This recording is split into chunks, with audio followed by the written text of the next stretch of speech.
Dernier jour de visite pour Marine Le Pen. La chef de file du Rassemblement national est au pays jusqu'à samedi pour rencontrer les différents acteurs politiques et économiques. Si le 31 mars elle a été condamnée à 5 ans d'inéligibilité pour détournement de fonds publics, Marine Le Pen n'abandonne pas l'idée de se présenter à la prochaine élection présidentielle en 2027. Sa visite en Calédonie intervient donc après l'échec d'un accord institutionnel après le conclave de Déva. La représentante du RN plaide pour un changement de méthode et propose une pause institutionnelle avec un référendum dans 40 ans afin de se concentrer sur le développement économique. Je pense que refaire la même chose qu'avant, c'est repartir en réalité à terme à l'échec, si ce n'est à l'échec immédiat. Donc essayons de ne pas refaire la même chose qu'avant. Tout ce qui se décide ici se vote à l'Assemblée tout de même. Et nous sommes le premier groupe politique de l'Assemblée nationale.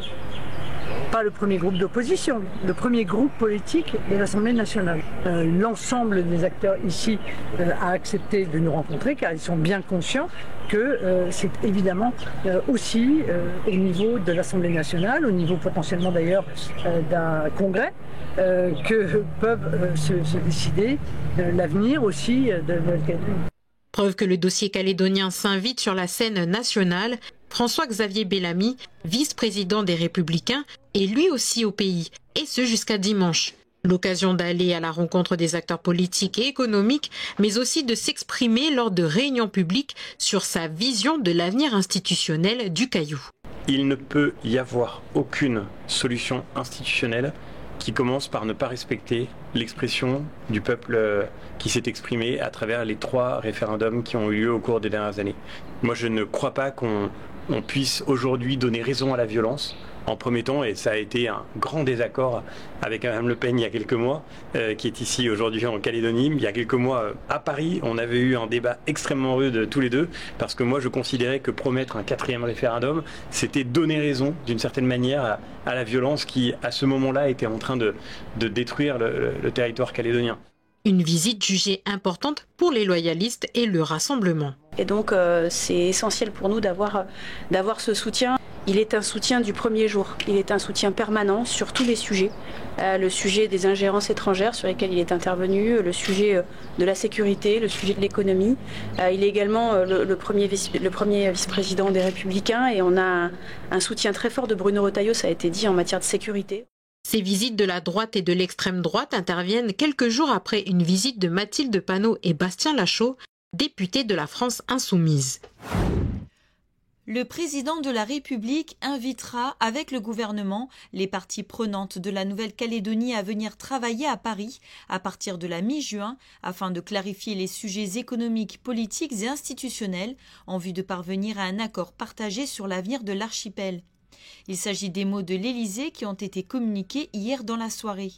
Une annonce qui arrive quelques jours après la réunion entre le député Nicolas Metzdorf et le président de la République, à l'issue de laquelle le député Renaissance avait laissé entendre que le président allait prendre une initiative destinée à relancer les discussions.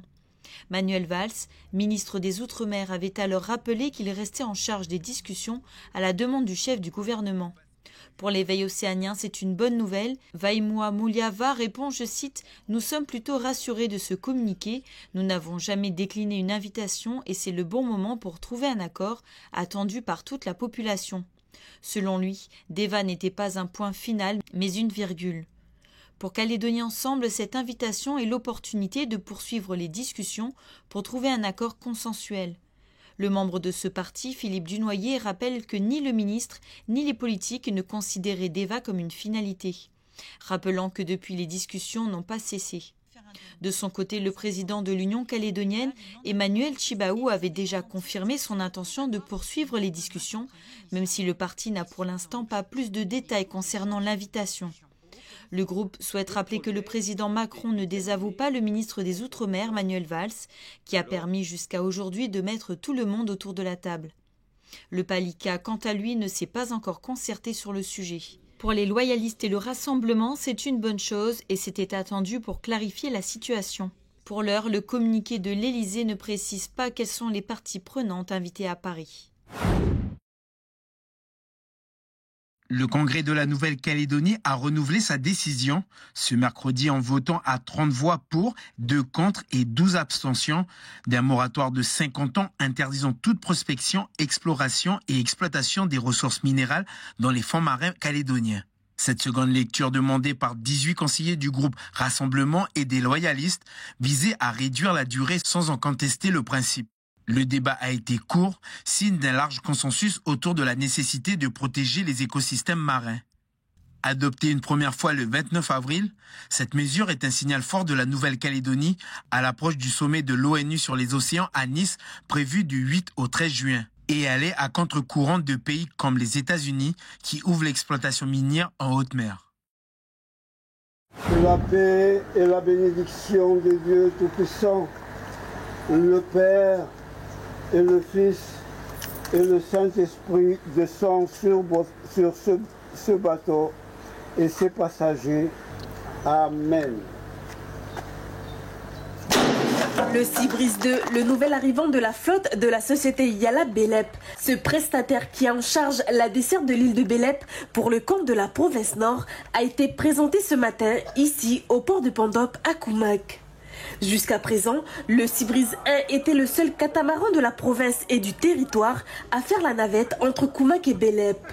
Se posait alors le souci de son remplacement lors de panne ou encore de grande maintenance. Le Seabreeze 2 a donc été racheté en 2023 à la SAS Melita, une société de la province des îles. Le Yeneich, qui faisait la rotation Lifutiga, devient alors le Seabreeze 2. Une acquisition indispensable pour l'armateur. C'est un investissement quand même qui est assez lourd, parce que nous approchons les 200 millions. Et vu la période, tout ça, disons que c'est quand même très important. On a pris le choix pour le faire parce que le problème c'est que le 1, on pouvait pas l'arrêter vu qu'on n'avait pas, si on ne le faisait pas. Et cette opération-là, pardon. Et de ce fait, maintenant on peut faire les révisions et à chaque fois on a un bateau de secours. Un nouveau catamaran d'une capacité de 109 places avec 1,5 tonne d'emport de fret, le navire assurera une desserte continue entre les îles Belep et Koumak. C'est un besoin qui vient en complément de l'ancien Seabreeze. Parce que là, on se souvient les difficultés qu'on rencontre dans nos déplacements. Et donc quand le Seabreeze 1 est en cale ou qu'il y a une panne technique, les gens de Belep ont du mal à faire leur déplacement, à se déplacer. Donc forcément que cette nouvelle acquisition fait vraiment du bonheur aux gens de Belep. Et vice-versa, d'ailleurs, les administratifs, les gens qui veulent aller sur Belep. Le coût total du projet s'élève à 200 millions de nos francs. Il comprend l'achat du navire, mais aussi 1 an de rénovation faite par une entreprise locale. C'est un gros investissement de rénovation. Parce que il avait 15 ans déjà de fonctionnement. Donc il a fallu changer les moteurs, il a fallu refaire une peinture, refaire tout ce qui est sellerie. Il a été refait à neuf en fait le bateau et là il est prêt pour naviguer une bonne vingtaine d'années. La province Nord est ravie du partenariat qui perdure déjà depuis plus de 30 ans avec Yala Belep. C'est toute sa dynamique, son intéressement à remplir sa mission de service public à notre place, puisqu'ils sont allés jusqu'à emprunter pour créer ce deuxième investissement, puisqu'il s'agit ici du Seabreeze 2. Au-delà de cela, les gens se connaissent, on partage les mêmes problématiques, la même bienveillance et les mêmes besoins vis-à-vis de notre population. Et au-delà d'être effectivement notre prestataire, ça reste un partenaire incontournable. Le Seabreeze 1 entrera prochainement dans ses grandes révisions. Quant à son successeur, on ne peut que lui souhaiter la bienvenue.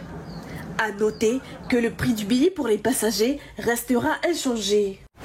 Ce matin, au sein du centre de secours et d'incendie de Pointe-Boutconnais, s'est organisé le recrutement annuel de sapeurs-pompiers volontaires, organisé par la sécurité civile.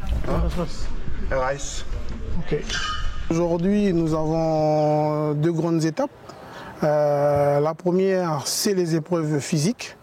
La seconde, les entretiens qui vont nous permettre de voir les motivations des candidats, mais également de connaître leur parcours. Car parmi ces candidats, on a des candidatures, on a déjà des pompiers volontaires, des personnes non formées qui vont nous permettre d'organiser, de planifier un plan de formation pour ceux qui ne sont pas formés, pour ceux qui sont formés, afin de répondre à nos besoins. Cardio, souplesse, gainage, traction, résistance des membres supérieurs. Différents exercices ont été proposés aux 15 candidats de la province Nord. Des exercices de courte durée, mais assez intenses. C'est la reprise. Non, sinon ça va. C'est la reprise. Oui. On se fait vieux aussi. Non, c'est bon, ça va. Ça va. C'est le mental qui travaille après. Ce qui m'a motivé pour venir ici, pour passer les tests, c'est mon parcours que j'ai eu. Ça fait 5 ans que j'étais pompier volontaire sur la commune de Poney. Ça fait 1 an que j'ai plus fait mon métier de pompier. Mon objectif, c'est de continuer ce dont j'ai commencé. Là, j'ai envie de me développer encore plus, genre que ce soit physiquement ou mentalement, ou même, j'ai envie de faire d'autres formations, mais toujours en restant dans le même métier de secours. Comme après, je voudrais faire des formations secours en mer, ou des choses comme ça, ou même pilote des HBE, tout ce qui est hélico, tout ça. En plus de la saison des feux qui va débuter, la santé est toujours en manque de professionnels. Pouvoir compter de nouvelles recrues chez les sapeurs-pompiers est important. Aujourd'hui, on s'aperçoit qu'on a un désert médical. Et aujourd'hui, le pompier volontaire, on le forme à des gestes de premier secours. Et quand on voit la distance qu'il y a entre le village et nos tribus, le pompier volontaire peut être un noyau ou un maillon de la chaîne de secours dans nos tribus pour pouvoir donner de l'information, mais également de faire des gestes de premier secours jusqu'à l'arrivée des équipes qui sont soit au village, soit en ville, comme dans les quartiers ou selon là où on est dans le pays. Les 15 candidats devront patienter jusqu'à la fin juin pour connaître la décision finale. Un jury constitué de sapeurs-pompiers de la province Nord et de la province Sud, coordonné par la sécurité civile, qui examinera chaque dossier.